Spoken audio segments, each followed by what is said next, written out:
أشهد أن لا إله إلا الله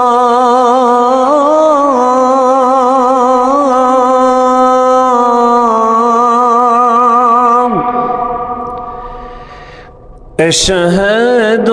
أن محمد رسول الله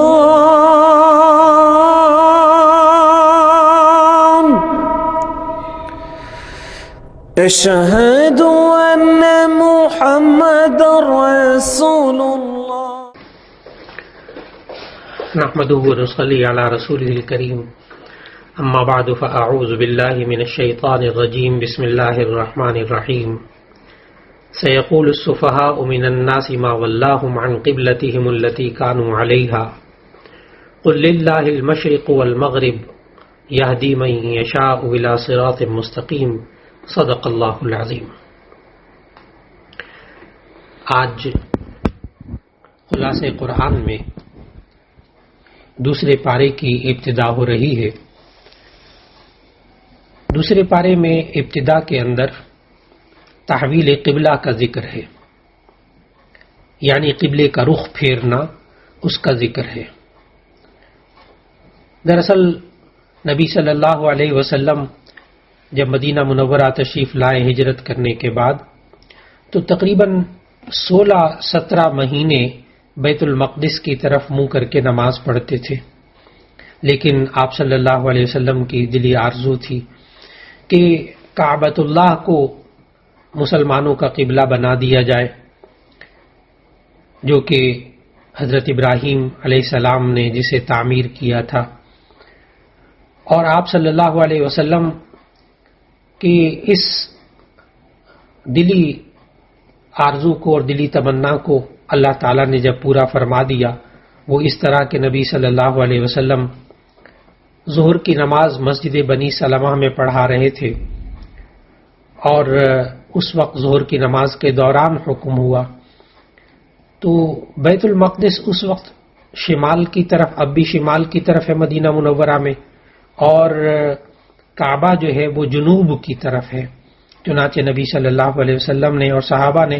نماز کے دوران ہی اپنے منہ کو قبلے کی طرف پھیر لیا، اور اس طرح تحویل قبلہ ہوا۔ اس کا ذکر اللہ تعالیٰ نے اس دوسرے پارے کے شروع میں فرمایا۔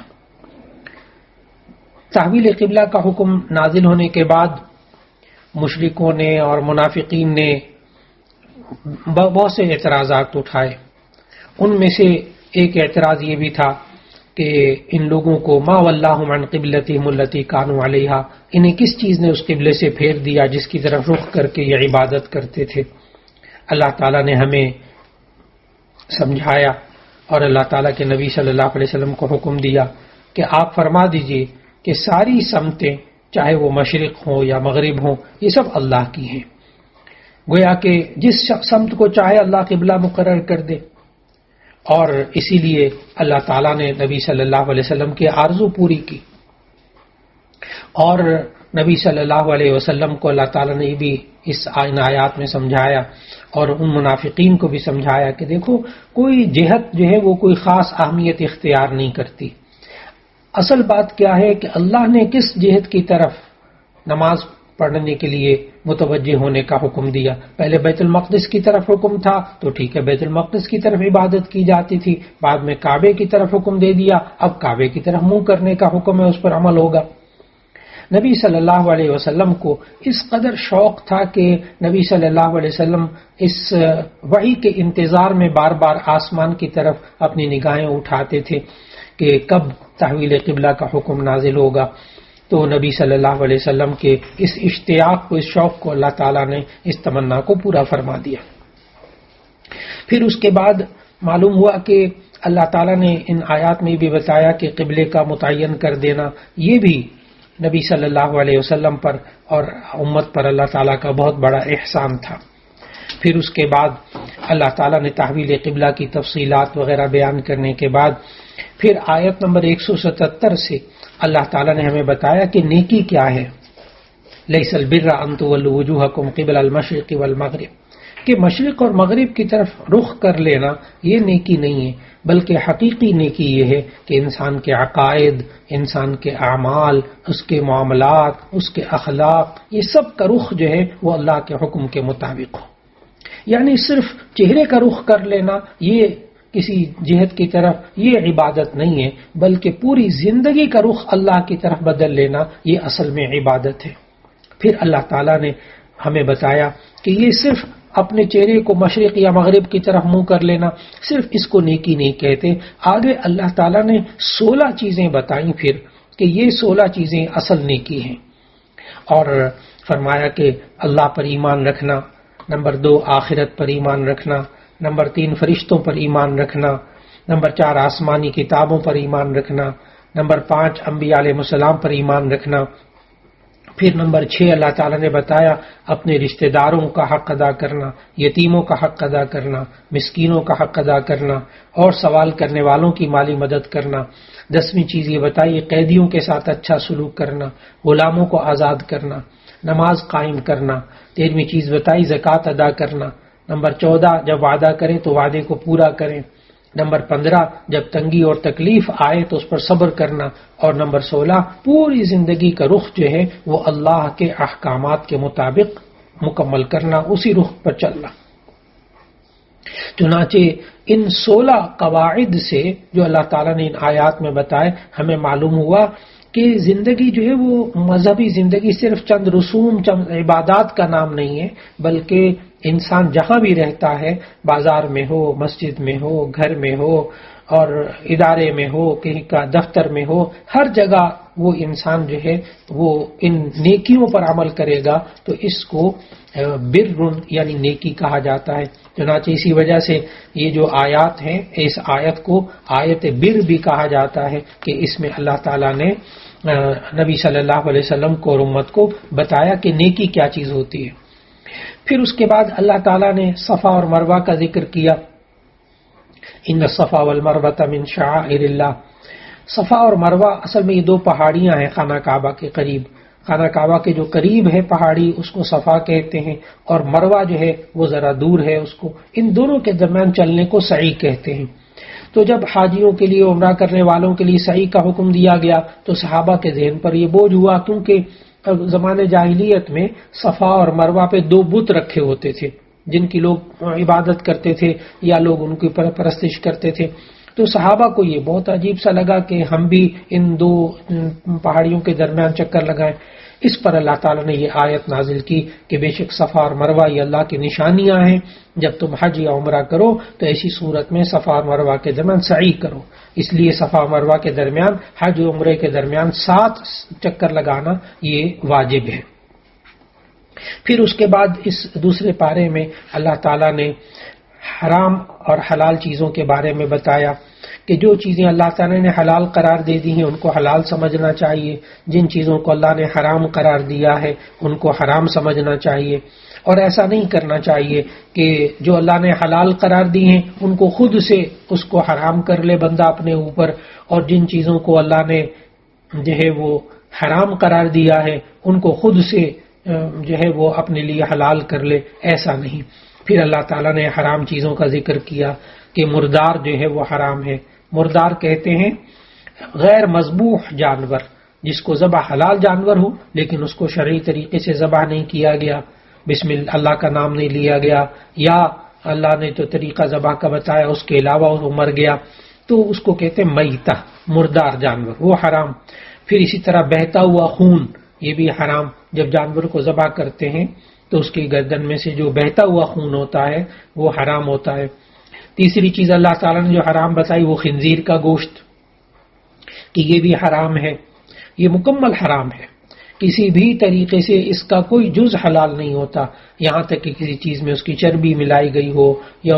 اس کے بال ہوں، یا اس کی ہڈیاں ہوں، یا ہڈیوں کے کچھ اجزاء ہوں، یا اس کے خون کے کوئی اجزاء ہوں، ساری کی ساری گوشت، سب چیزیں خنزیر کا جو ہے وہ اللہ نے حرام کیا ہوا ہے۔ اس لیے ہمیں معاشرے کے اندر کوئی بھی چیز، کوئی کھانے کی چیز، کوئی کریم وغیرہ، کوئی اور چیز مشروبات میں سے، یا کوئی ایسی چیز ہو جو جس میں خنزیر کا کوئی جز ملا ہوا ہو، وہ کھانا حرام ہے، وہ استعمال کرنا جائز نہیں۔ اور اسی طرح نمبر 4 اللہ تعالیٰ نے ہر وہ جانور حرام قرار دیا جس پر اللہ تعالیٰ کے نام کے علاوہ کسی اور کا نام لیا گیا ہو. لیکن پھر اللہ تعالیٰ نے مجبور انسان کے لیے گنجائشیں بھی نکالی. سورہ بقرہ کی آیت 173 میں اللہ تعالیٰ نے سمجھایا فَمَنِ اضْطُرَّ غَيْرَ بَاغٍ وَلَا عَادٍ فَلَا إِثْمَ عَلَيْهِ. جو شخص مجبور ہو جائے، شرعی احکام سے بغاوت کرنا مقصود نہ ہو، حد سے آگے بڑھنا مقصود نہ ہو، تو ایسی صورت میں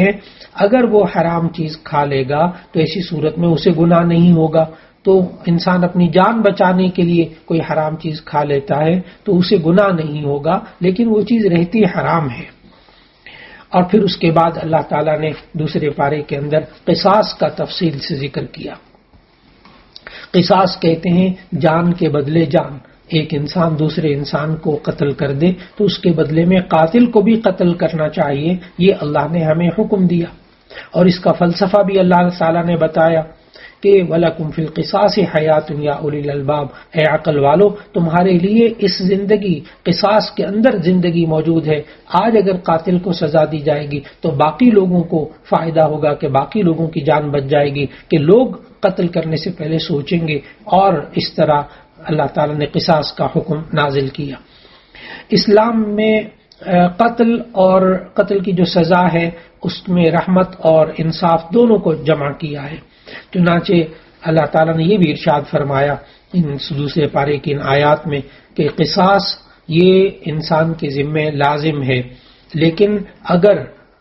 مقتول کے ورثاء معاف کر دیں تو یہ بھی درست ہے، قاتل کو معاف کر دیں یہ بھی درست ہے.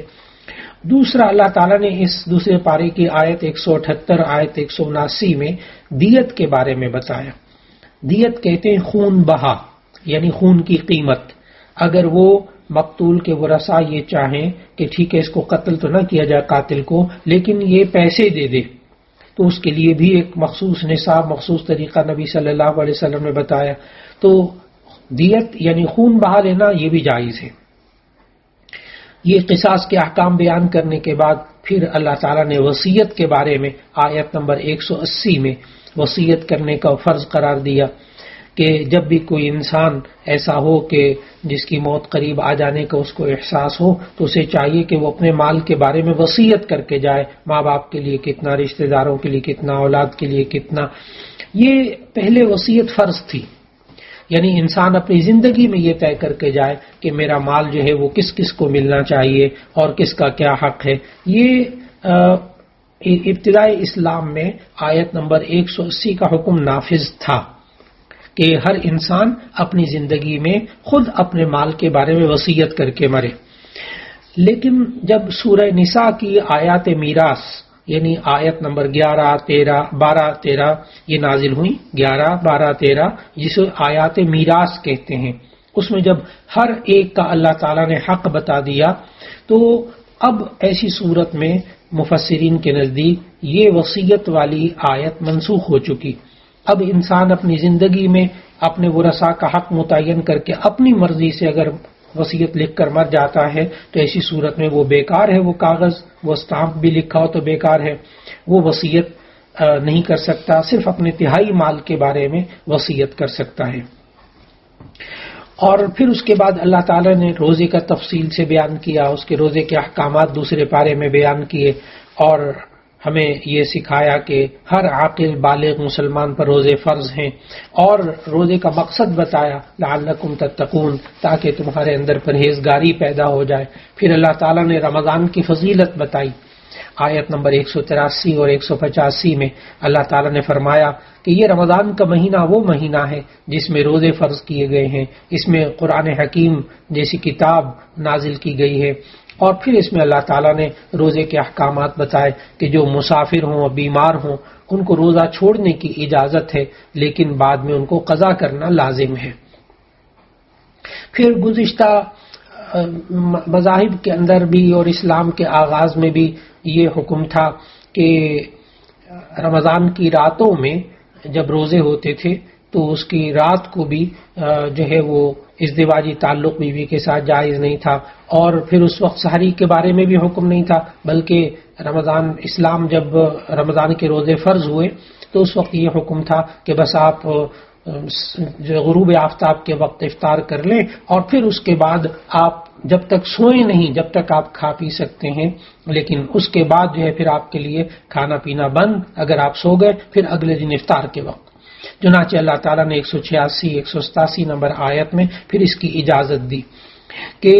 اب آپ رمضان کی راتوں میں بیوی کے ساتھ ازدواجی تعلق بھی قائم کر سکتے ہیں، اور آپ سورج غروب ہونے کے بعد سے لے کر اور صبح سحری کے وقت تک، صبح صادق تک آپ کھا سکتے ہیں۔ یہ ہمیں اللہ تعالیٰ نے ان آیات میں اجازت دی۔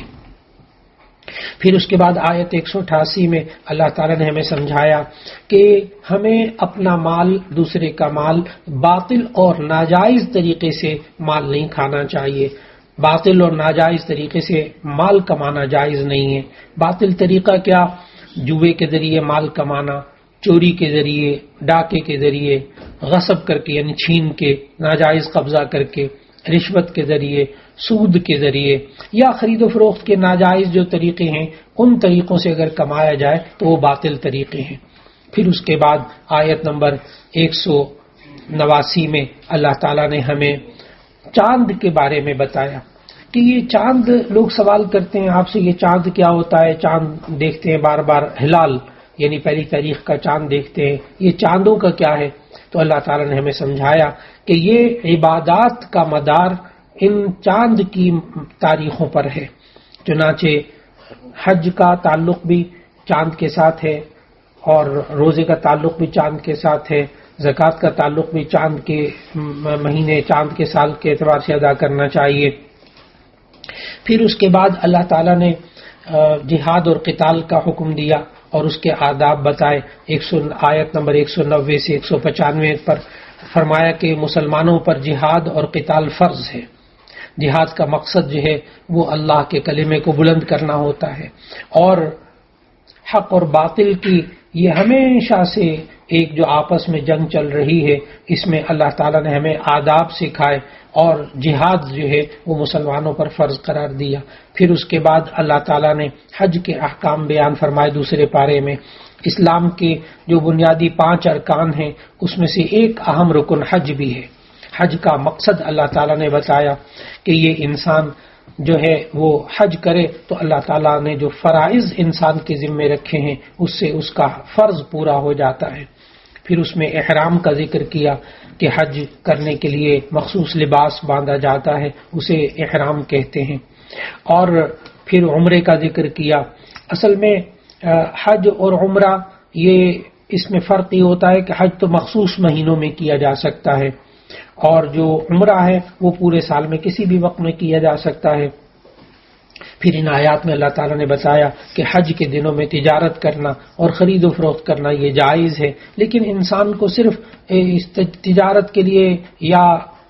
خرید و فروخت کے لیے نیت کر کے جانا حج میں یہ نہیں کرنا چاہیے۔ حج کے لیے جائے، وہاں جا کر اگر کوئی تجارت کر لے تو جائز ہے۔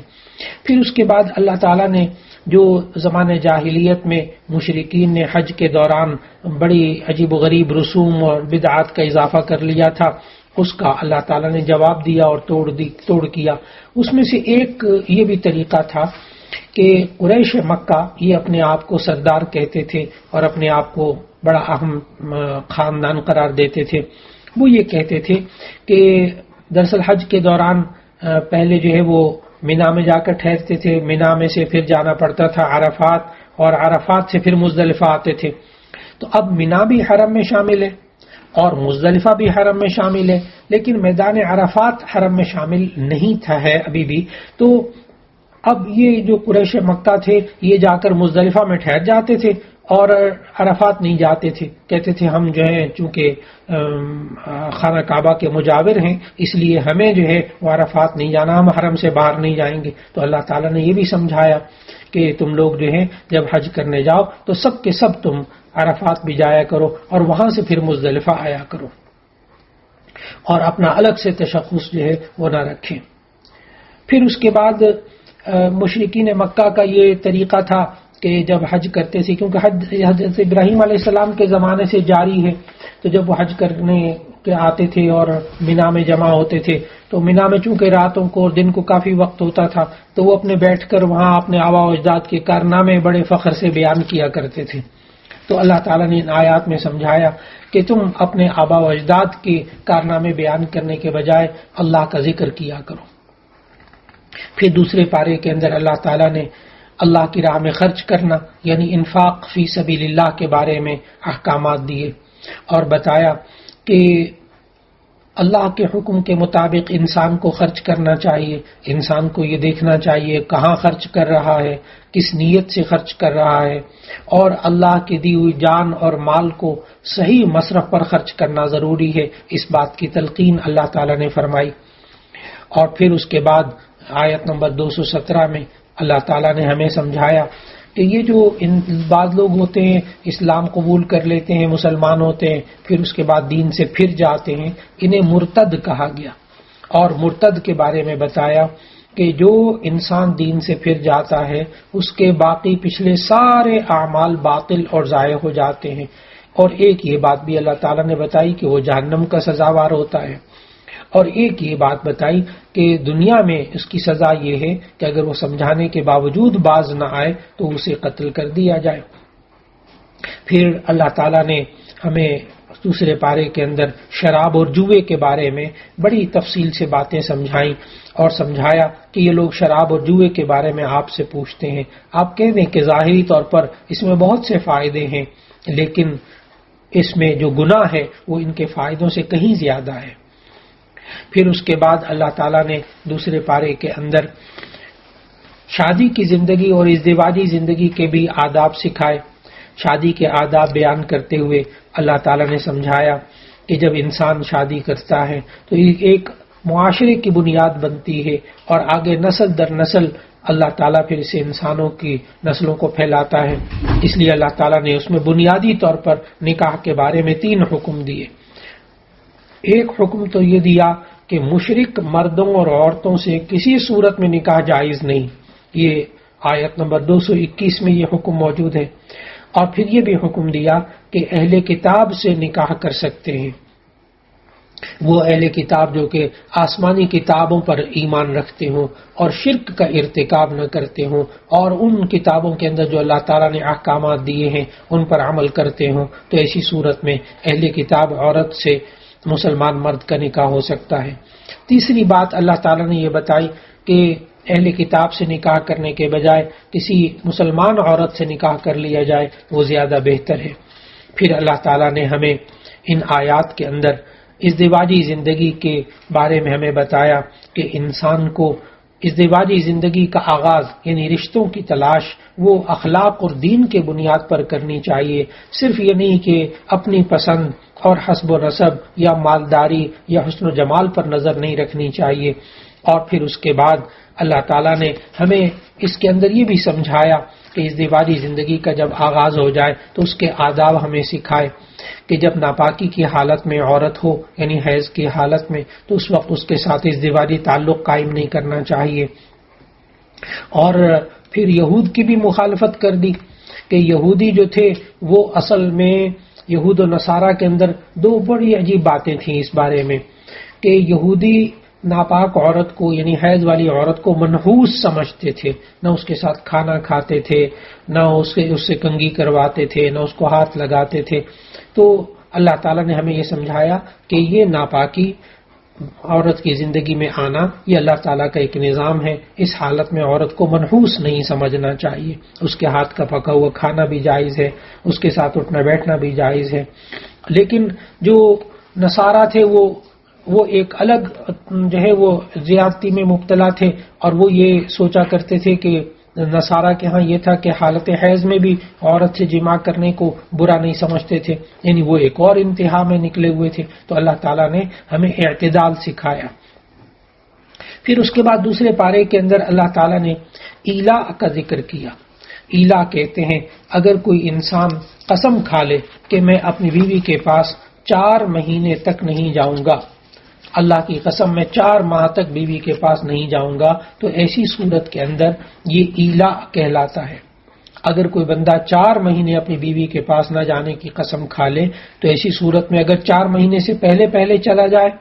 تو ایسی صورت میں کیونکہ اس نے قسم کھائی تھی وہ قسم ٹوٹ گئی ہے تو قسم کا کفارہ دے دے۔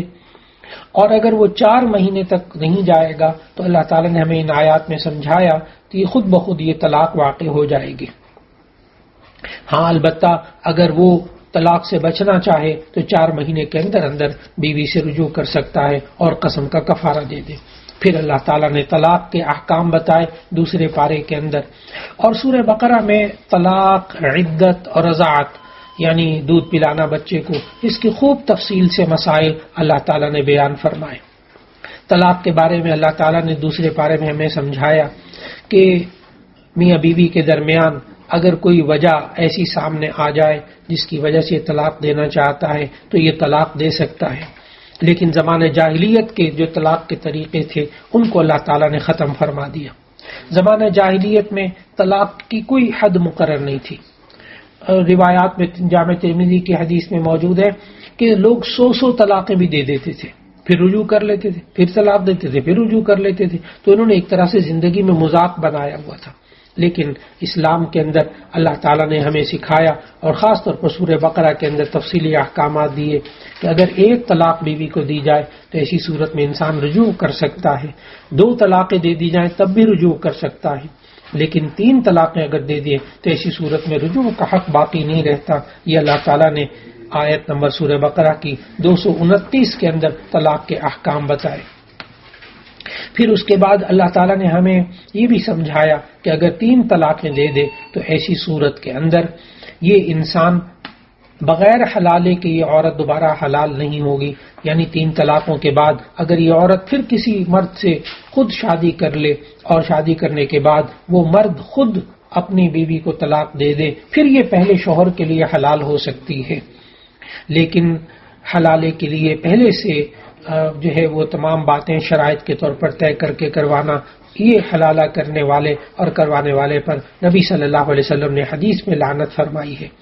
اس لیے طلاق سے بچنا چاہیے، ہمیشہ بچنا چاہیے کہ یہ طلاق ایک ایسی حلال چیز ہے جو کہ نبی صلی اللہ علیہ وسلم نے فرمایا ابغض الحلال عند اللہ الطلاق، کہ اللہ کے نزدیک سب سے ناپسندیدہ چیز حلال چیزوں میں سے وہ طلاق ہے۔ تو طلاق سے بالآخر بچنا چاہیے، لیکن اگر ضرورت پیش آ جائے تو اس میں بھی علماء سے پوچھ کر شرعی طریقے سے طلاق دینی چاہیے۔ ہاں البتہ اگر بیوی جو ہے وہ شوہر کے پاس رہتے ہوئے ایسی چیزیں جیسے شوہر بہت مارتا ہے، پیٹتا ہے، ظلم کرتا ہے یا کوئی اور وجہ ایسی خاص ہو تو ایسی صورت میں ہمیں دوسرے پارے کے اندر اللہ تعالیٰ نے خلع کے آداب بھی بتائے کہ یہ انسان خلع بھی لے لیتا ہے۔ خلع یہ ہے کہ عورت اس شرط پر کہ پورا مہر یا اس کا کچھ حصہ واپس کرنے کے بدلے میں طلاق مانگے تو اس کو کہتے ہیں خلع۔ اور پھر اس کے بعد ہمیں اللہ تعالیٰ نے رضاعت کے احکام بھی اس دوسرے پارے میں بتائے۔ رضاعت کہتے ہیں کہ ماں اپنے بچوں کو دودھ پلائے، اس لیے آج دور جدید کے اندر جدید سائنس جو ہے وہ اتنی تعلیم کرتی ہے کہ اپنے بچے کو ماں کو چاہیے خود دودھ پلائے، لیکن اللہ تعالیٰ نے نبی صلی اللہ علیہ وسلم کے ذریعے 1450 سال پہلے ہمیں یہ باتیں بتا دی تھیں کہ بچے کا حق ہے کہ یہ ماں جو ہے وہ اس کو دودھ پلائے اور پھر اس کے آداب سکھائے کہ اس ماں کے جو ہے وہ کھانے پینے کا خیال رکھنا چاہیے، اس ماں کے لباس کا خیال رکھنا چاہیے اور کسی کے اوپر زیادتی نہ ہونے پائے، یہ اللہ تعالیٰ نے سکھایا۔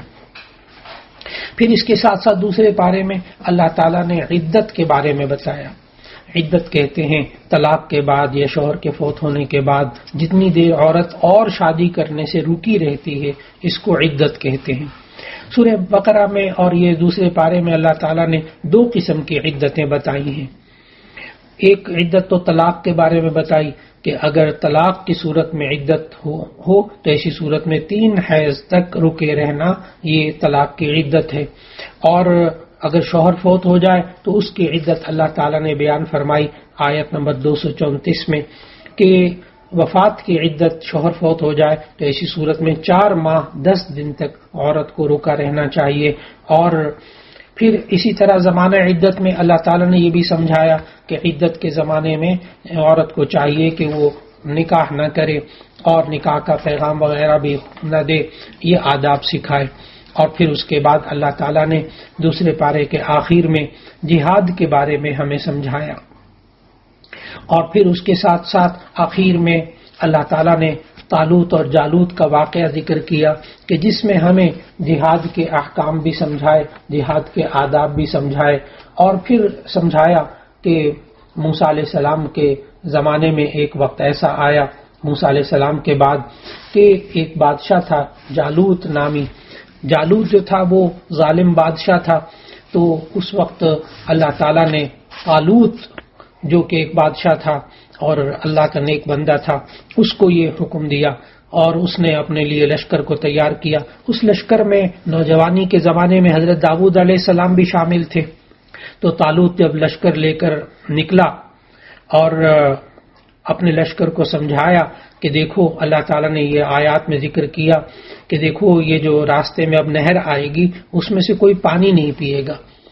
اور اگر پینا بھی ہو تو صرف ایک جو ہے وہ چلو بھر کے پانی پی لے. لیکن کچھ لوگوں نے جو لشکر کے لوگ تھے طالوت کے، وہ بہت سے لوگوں نے پانی پی لیا.